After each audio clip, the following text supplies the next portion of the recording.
Pangalawa, alam mo naman ng mga Pilipino, may leaks competition yan. So I think if we allow foreign universities to come, that will be a competitive thing for our local universities. No? Talagang pag-iigihan nila ito. No? Ganun din, sana maibilik din yung tinatawag nating voucher system ng CHED. No? Sa mga estudyante natin talagang nag-aaral at talagang maganda ang kanilang educational background. Thank you po. Thank you, Kat. We recognize Gab Lalu from Inquirer Online.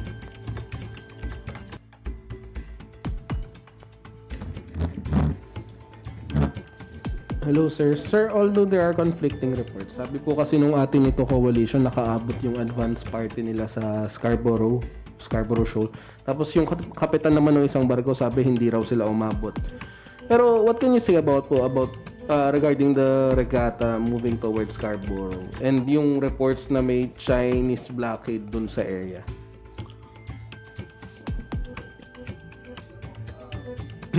Alam mo, I am actually inspired sa display ng patriotism ng ating mga citizens in doing this. In fact, inisip ko na rin sana I would like to invite some congressman to come with me to the West Philippine Sea. Maraming sasama kasi talagang dapat na, no? Kaya ako, ang aking panalangin, sana walang anumang mangyaring masama sa kanila, no? Pangalawa, this is a civilian regatta. Sana naman respeto naman to ng China, no? At thing is, palagay ko dapat na tayo magalit sa ginagawa ng China sapagkat talagang hindi lang tama yan, kundi hindi lang tayo binubuli, kundi anong tawag doon?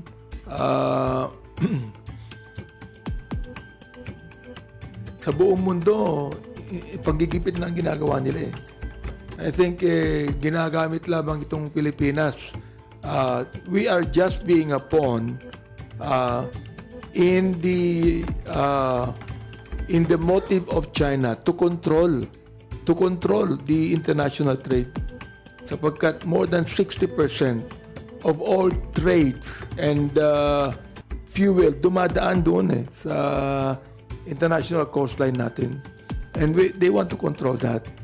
Kaya itong ginagawa ng China ito, talagang hindi maganda, kundi ewan ko kung ano pang dapat natin gawin dito. Pero I'm so glad na ipinapakita po ng civilian regatta na ito the concern that we have on the West Philippine Sea.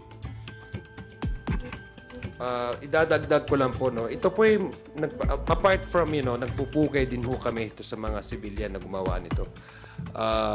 It shows yung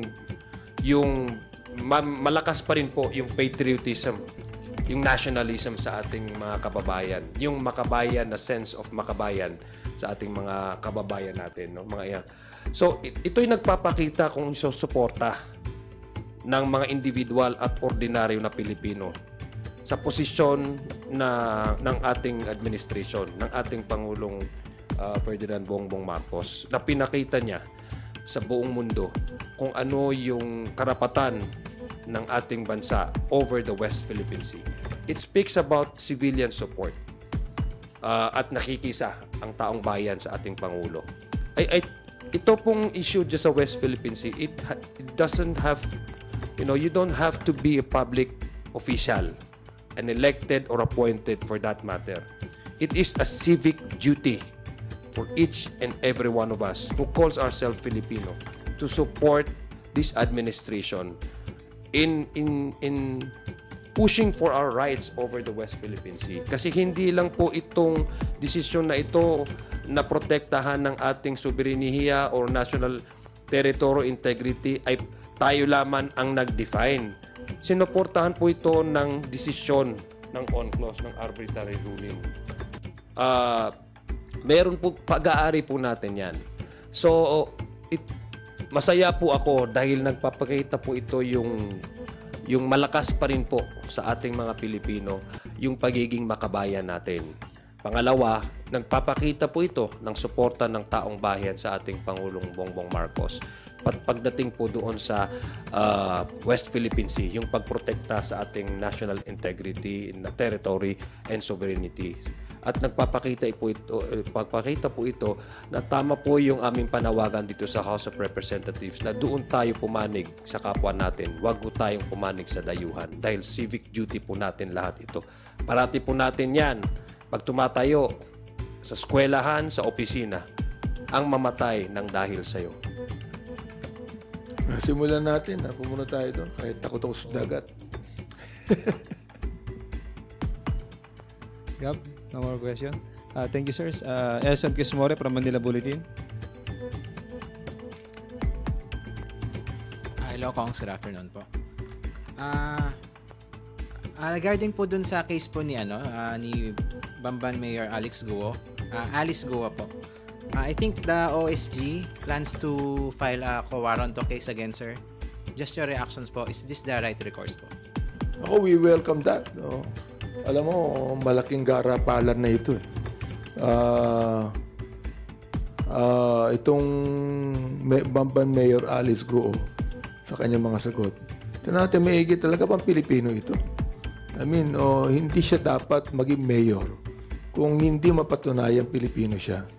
Dapat lamang na tanggalin na ito bilang mayor. Pagkat hindi ang sa akin ang Chinese hindi lamang ang China hindi lamang gustong kontrol ng West Philippine Sea. Pati buong Pilipinas kontrol na even our universities, no? Kaya magkakaroon kami ng hearing next week on this tungkol sa BI and everything like this. So sa akin po, yung gagawin ng OSG tungkol kay Alice Guo, maganda po yan. And I hope that pwede naman itong tanggalin na ng DILG kung kinakailangan, kung talagang merong batayan ng kanyang pagtanggal. Hindi na kinakailangan pang i-delay ang pagtanggal nito. See? Dapat lamang na gumawa na ng paraan para itong mayor ng Bamban, Alice Guo, matanggal na at hindi pa marisan ng iba. Well, ako naman po, sa position po na ang decision ng OSG na mag-file ng co-warranto, ang tingnan po natin yung basis kung why the OSG, yun po yung kanilang direction. Unang-una, to protect, kasi well-connected po ito sa electoral processes natin, hindi ba? Kasi sinabi po sa Saligang Batas, pag natural-born citizen ka, di ba, isa yun sa mga requirement kung paano ka mag-hold ng isang public office, especially if you're elective positions. No? Nais ng OSG na maprotektahan yung ating electoral processes na open lang ito sa natural-born Filipinos. No? Pangalawa, ang issue po nung dito sa mayor po na ito, hindi ho niya ma-provide yung mga documents na hinihingi po sa kanya.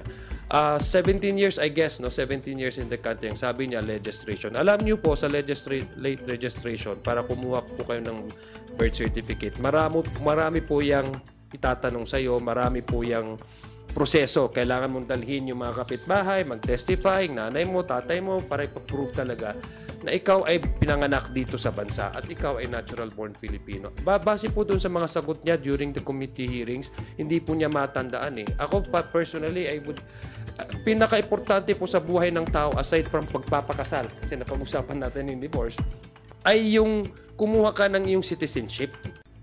Hindi yan madaling makalimutan. Kasi sa sobrang dami po na requirement na hiningi sa iyo ng local registry mo. Hindi ho yan makakalimutan. Baka makalimutan, imposibleng makalimutan ng kapitbahay mo na dinala mo doon. So I don't buy that reasons na hindi niya matandaan na nakalimutan niya agad-agad. It shows that how serious na our government really in protecting our electoral processes na hindi maging mockery. at hindi maging katawa-tawa, no. Ako po I agree with the direction that is now being taken by the OSC, because we also have to protect, no, yung right ng mga kababayan natin na bumoto sa kanilang kapwa Pilipino, kasi nasa constitution na po yan. But ako may personal din ako na issue beyond the concern the concern with the mayor of Bamban, Tarlac.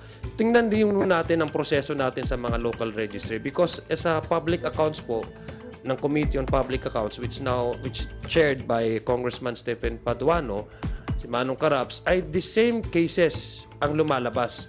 Para bang ang bilis makakuha ng citizenship yung mga dayuhan dito, and mostly these are Chinese individuals. Many of them even involved in mga krimen, no? May mga kaso po sa NBI, ini-investigate sila. Similarly, although it is a separate cases altogether with the mayor pero makikita mo kailangan talagang ma-review din natin yung proseso ng local registry natin doon sa pag-file, pag-avail ng citizenship, all the way to the PSA. So I think kailangan din ho natin makita yun, just to ensure na unang-una hindi po tayo malusutan at mapadali yung pagkukuha ng citizenship dito sa bansa na ito. Ako, may personal ako na experience, idadagdag ko lang ito. Pag ako yung birth certificate ko po, Manong, may kunting typographical error. Kailangan pa ako pumunta ng korte. Ang haba ng proseso, tapos ipapublish pa yan sa local news. Tapos ito sila, ang dali-dali lang nila nakakuha. I mean, 17 years ka na sa bansa, pinanganak, tapos hindi man lang naisip ng magulang mo, nakuha ka ng... Asan siya nag-aral? Hindi ko maalala. Asan siya nag-aral? Paano siya natanggap sa eskwelahan? Kasi kailangan ng birth certificate bago ka mag-aral Sinasabi ko lang, sa isang Pilipino na natural born Filipino na dito talaga pinanganak dahil may birth certificate, typographical error, ang hirap at ang tagal ng proseso. Pero sa iba, ang dali-dali lang. So, kailangan din ho natin ma-review itong guidelines nila at saka mga policy nila sa local registry papunta po ng PSA. Thank you po. Thank you, Elson. Red Mendoza para Manila Times. Lasa lang po on my end. Kung Benny, ask ko lang po kung kamusta na po yung planong investigation about doon sa gentleman's agreement. Meron na po bang schedule po ba yon, or are we going to push for the investigation ng gentleman's agreement na lang po sa next regular session pag nag-resume po tayo after the SONA? Palagay ko, kasi 1 week na lang 1 week recess na kami at maraming investigation next week. Palagay ko, pagkatapos ng SONA, baka talakayan na yung gentleman's agreement na yan. Kung meron man, no? Ang gentleman's agreement. Kasi po I asked nga po about dun sa Makabayan regarding their comments nga po doon sa sinasabing wiretapping, yun sa di umanong conversation daw regarding dun sa agreement daw ng isang admiral daw natin in the Chinese embassy, kasi merong mong calls, or I think si Secretary Anya yata nagsabi na we should expel the Chinese diplomats because of the so-called wiretapping. Ano po ang inyong thoughts po doon sa calls to expel Chinese diplomats? So ito lang my own opinion, no. Matagal na dapat nating expel yan. I mean, saan ka nakakita ng Chinese diplomat na masama palagi sinasabi sa Pilipinas? You're a diplomat, di ba? I mean, dapat maganda palagi sinasabi mo Pero whenever he would speak, he would always speak against our policies, against what we want. No? Naman, kung diplomat siya, ang gagawin niya parang parang shuttle yan, yung shuttling between China and the Philippines, no? That is the work of a diplomat. Pero hindi This Chinese diplomat, is saying things against the Philippines. So dapat talaga i-expel na yan, no? My own personal opinion. Ako naman, may anti-wiretapping batas tayo at sa bansa, di ba? Even ang korte, hindi nila tatanggapin ng ebidensya if it's illegally acquired through wiretapping. Hindi ko po pwede yan. Ako, kung sino human yung nagsusulong dyan na imbestigahan yung wiretapping, dahil unang-una, diplomat ka eh. Tama nga po yung sinabi ni Manong Benny, pag diplomat ka, you have to present yourself diplomatic. Why do you need to tap, ano ang intention mo doon? Of course, ang intention mo doon is to, ito ang ginagamit natin, espionage, di ba? Bawal po yan, illegal po yan sa atin. So I think, apart from what Manong Benny said, na pag diplomat ka, you have to be diplomatic. Even in the way you act, the way you speak. Pero if you are there and then you demean the country that you are, that the country is hosting you in order to promote a harmonious and relationship between your principal country and the one that is hosting you, I think there's something wrong with you.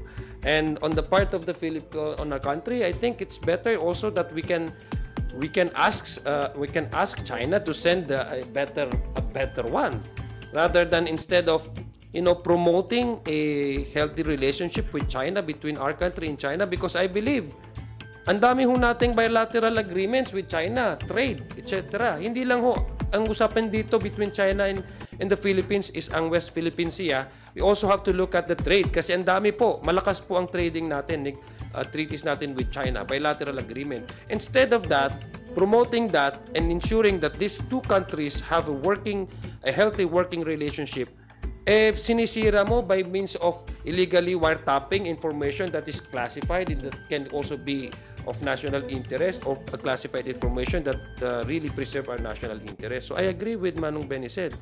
Maybe China can send us a better one. China yata is our #1 trading partner, di ba? Oo.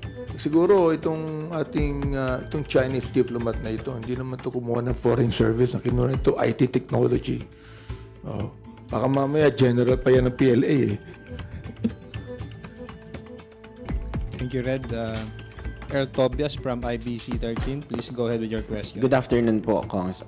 This one is just for, I guess, for the sake of the public lang din when it comes to divorce. Bilang ibinababa na rin natin sa tao and there's diverse opinions po, no? What's the benefit and what are the risks na nararan po ba natin pag sinabi natin na ang isang pamilya ay mag-undergo ng divorce? So perhaps we can paint a picture po for the public. Well, we know that the Roman Catholic Church has a canon law on annulment of marriage. Yung annulment of marriage na yan, we actually took that from the Roman Catholic Church canon law and put that in our own law, annulment of marriage. No? Alam natin na napakahirap masalimuot kumuha ng tinatawag natin annulment. No? Bakit mahirap? Bakit masalimuot? Bakit ganun? Bakit kahit na yung ating divorce bill, very stringent ang measures niyan? Sapagkat alam natin that hindi palaging maganda sa isang pamilya na magkahiwalay ang mag-asawa. Alam natin yan eh. Di ba? Bakit meron tayong support system na ginagawa natin lahat ng bagay para sila yung magkasundo uli? Because we know that that when we destroy families because they're separated, it will affect hindi lamang yung mag-asawa, kundi yung mismo mga anak. It will affect other members of the family. It will affect yung mga paghahati ng mga ari-arian. Alright.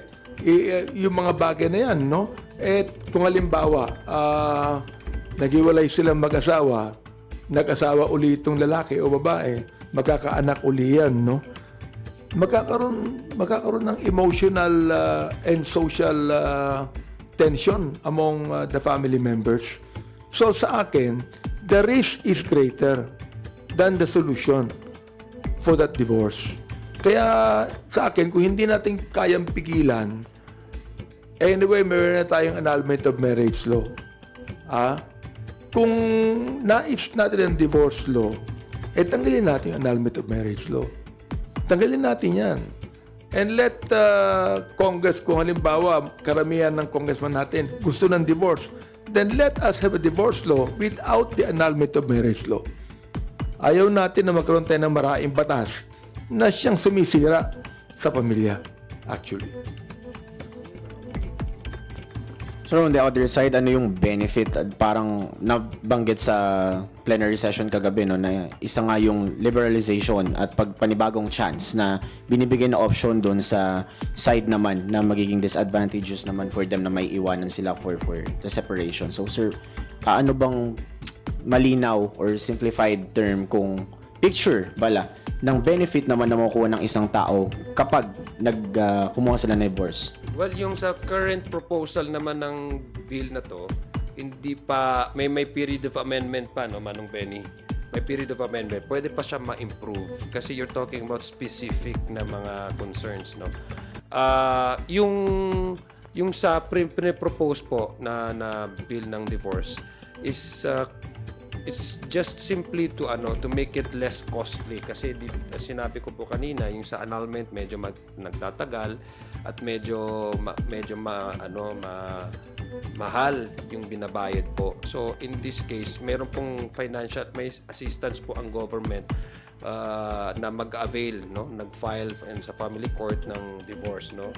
Shorter siya and then mas less costly, and yun po yung but doon sa other concerns, kung anong pag naghiwalay na yung mag-asawa, ano yung magiging support doon sa mga bata, I guess yung in other countries there's such thing as alimony, no. Nagpo-provide po yan yung father ng alimony dun sa mga bata. Kaya nga po sinasabi ko, ito pong usapin ng divorce, meron pa siya pong period of amendment. Kaya nga po, nung ako po yung nagtanong din kay Manong Edsel, kay Representative Edsel Lagman, nag-signify na nga ho ako ng aside from my support, nag-signify din ho ako ng mag-introduce po ako doon sa period of amendment para ma-improve pa. Lalagyan po natin ng support if ever na masabatas na po ito na hindi lang magdi-divorce ka tapos papabayaan mo na yung anak mo bilang isang tatay, kaya you have to continuously provide. Number 2 is kailangan hong merong support mediation, assistance, support system from the immediate families of these couples. Kasi yun po yung practice namin sa under the Sharia law na pag maghihiwalay po yung dalawa, hindi ho sila totally paghihiwalay na.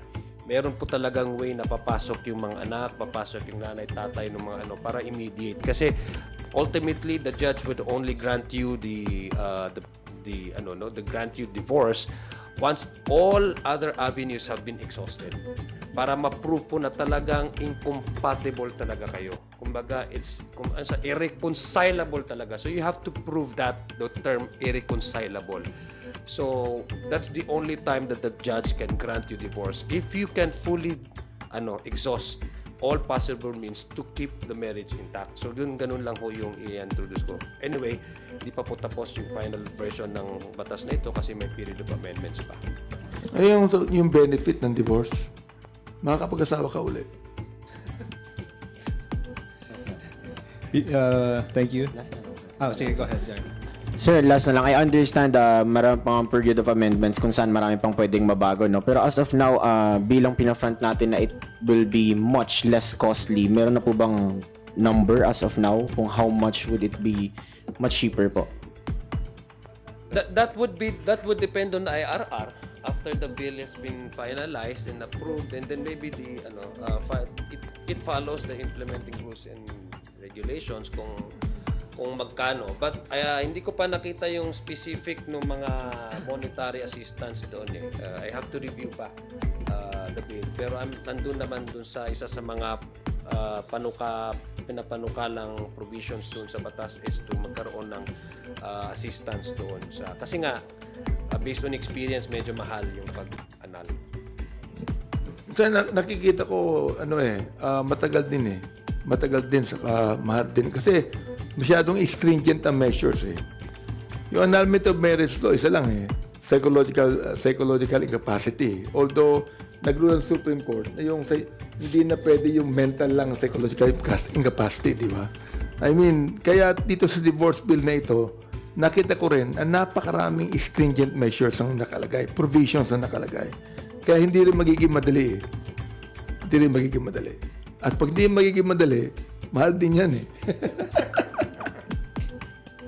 Thank you. Phone-in question from Isa Abendaño Umali, who is now on standby for newscast. For Kong Benny, of course, Kong Zia can also share your views.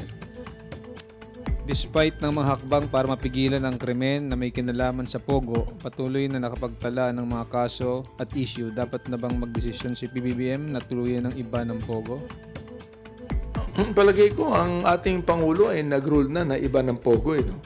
Kinakailangan na lang sigurong kausapin ng PAGCOR tungkol dito.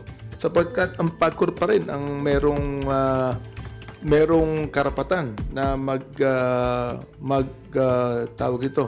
magpatupad ng Pogo natin. But the fact that the President has already ruled na iba na yung Pogo sa Pilipinas, dapat talaga iba na yan. The thing is, meron pa rin tayong mga illegal na talagang nagpapatakbo ng Pogo dito sa ating bansa. Ang presidente naman, he has access to all this information and data, no?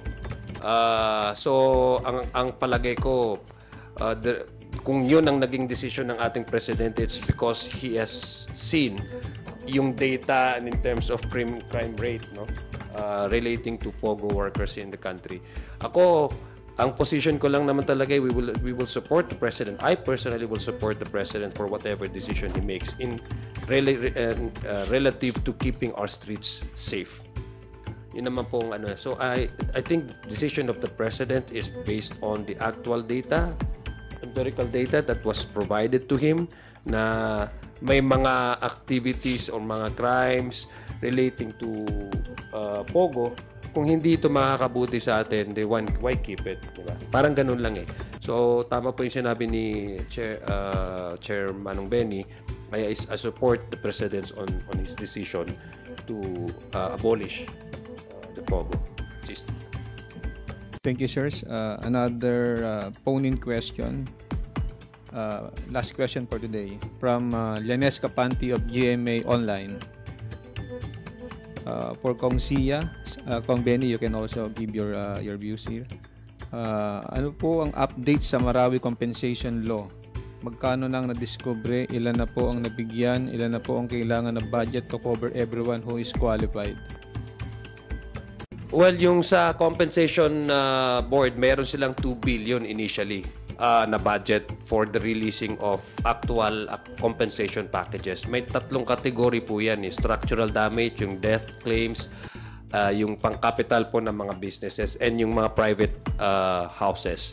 So sa ngayon, ongoing po yung vetting processes ng ng Marawi Compensation Board. Sila po yung tumatanggap ng mga claims. Umabot na po sa pagkakaalam ko, no, based on the latest joint committee that we had, umabot po ng mga 2,000 claims already verified. The problem is you have a verified claimants, but the fund is not really enough to cover. I'll give you an example. May eskwelahan po dyan na dahil private school nasira at yung mga namatay ng kanilang mga teachers, pwedeng umabot po yan ng mga 70 or almost 100 million pesos. Isang school lang po yon na claim.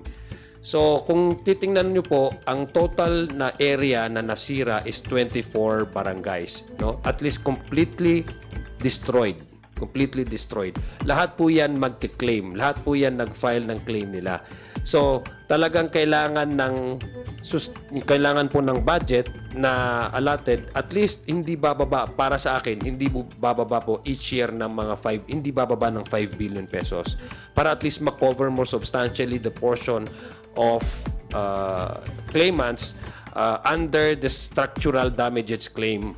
Meron ding portion na mabigyan mo ng packages, compensation packages under the private owned businesses. And kasana po yan yung mga eskwelahan and yung mga death claims. Sa ngayon, substantial na po ata yung percentage na nabigyan nila ng mga death claims kasi naumuna po sila doon eh. Then they move to the structural damages. So tuloy-tuloy po yan nung last month ata nagkaroon sila ng payment, no? So ngayon pong I think this month or next month ata magkakaroon din naman ho kami ng joint committee hearing para ma-monitor kung ano yung progress po diyan sa baba. But ultimately the point of contention really is about the budget. Kasi doon talaga nagkakaproblema. 5 taon lang po yung lifespan ng Marawi Compensation Board. Kung medyo kunti yung percentage na nababayaran dyan, ang fear ko is baka umabot ng dekada bago natin makompensate lahat ang dapat na pagbigyan. So I think magmamatter po talaga yung dedicated na funding and yung amount kung magkano po ibibigay natin sa kanila. Personally, I would say 5 billion, hindi bababa. It's reasonable enough. Thank you. Before we end the press conference, do our honorable speakers have any closing remarks to share? Well, unang-una, I'm so thankful that we're able to really come together and declare our statements and opinions sa ating press. I hope that we're able to help a little bit in clarifying things that are quite important in our society. Thank you very much for this opportunity. Tulad po ng sinabi ni Chairman Manbenny Abante, nagpapasalamat po ako sa ating mga media partners, media friends sa pagkakataon po ito. Mapag-usapan natin yung mga bagay-bagay, issues and concerns na makaharap po sa ating bansa. Nais ko lang pong i-greet ang aking mga kababayan sa Marawi City na Mapia Kagabir Kano. Assalamualaikum warahmatullahi ta'ala wa barakatuh at magandang hapon po sa ating lahat. Thank you, House Committee on Human Rights Chairman Abante of the 6th District of Manila, House Committee on Ad hoc on Marawi Rehabilitation and Victims Compensation Chairman Adyong of the 1st District of Lanao del Sur. Thank you, sir, for joining us today. At sa inyong lahat, marami pong salamat sa pagsubaybay sa 4 na araw na press conference natin this week. Thank you.